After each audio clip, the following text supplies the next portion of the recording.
Like you see in this definition, just says a center of activity, which is perfect. It can be talking about a financial hub.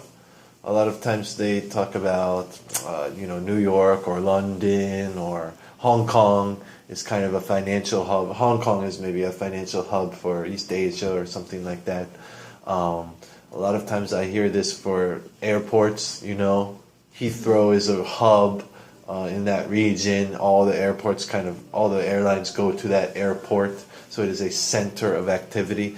This example sentence says Gangnam has become a hub for cosmetic surgery, plastic surgery, cosmetic surgery. Everyone wants to go. That is the center where most of it is going on. Not all of it, but most or a lot of it is going on there. It is a hub. You can kind of even think of like a circular shape or something. Everything is centered in there.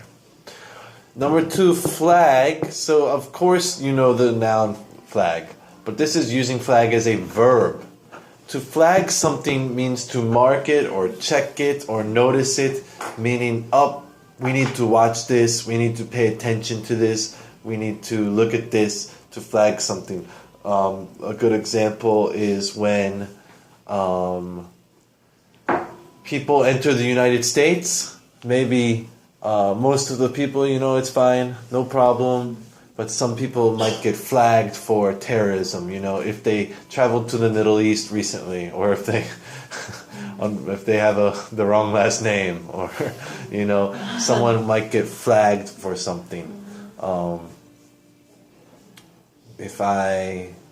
They're talking about to flag something for fake news. Yeah. So this article or this story gets flagged, meaning it might be fake. Let's look at this one more. Let's investigate this one. So you're looking at a lot of stuff coming in, some data, probably data or people, like I said, are coming in, and you're going to flag certain ones of them.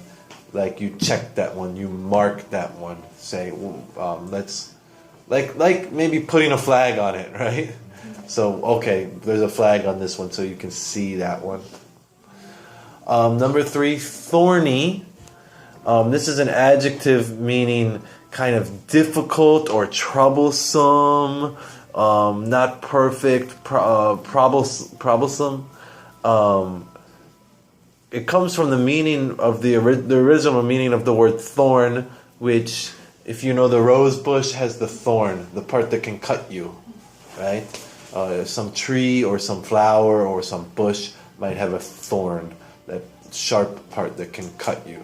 So if something is thorny, you can even say to grab an issue, right? It means to take that issue and deal with that issue. So if there is some thorny issue and you try to grab, again, we're not talking literally, but figuratively, you try to grab that issue, if it has thorns on it, that's going to hurt you. So if something is thorny, you have to handle it with care, probably. And it's not easy to hold it, and it's not easy to deal with it. Number 4, trade-off. I think this one is pretty easy to understand. If there's a trade-off, you're doing one thing, mean you cannot do another thing. You're gaining one thing, you're losing another thing. It is a trade-off.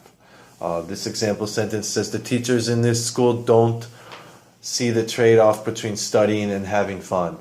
So they don't realize if we are studying, we cannot have fun. Of course, maybe many teachers don't realize that one. A trade-off. I think that one's pretty easy to understand. Number 5, integral.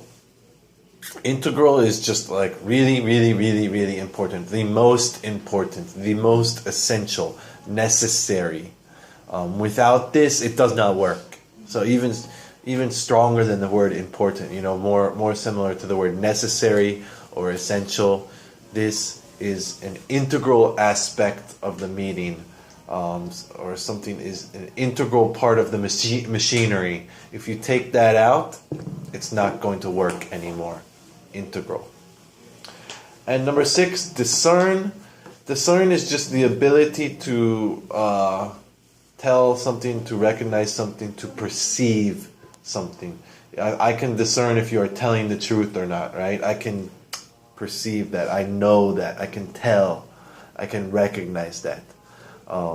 This example sentence says it's not easy to discern the difference between the two applicants. So if they are applying for a job and you're looking at their qualifications and there's no name, I'm not even sure which one is which. I can't tell the difference. I can't discern the difference.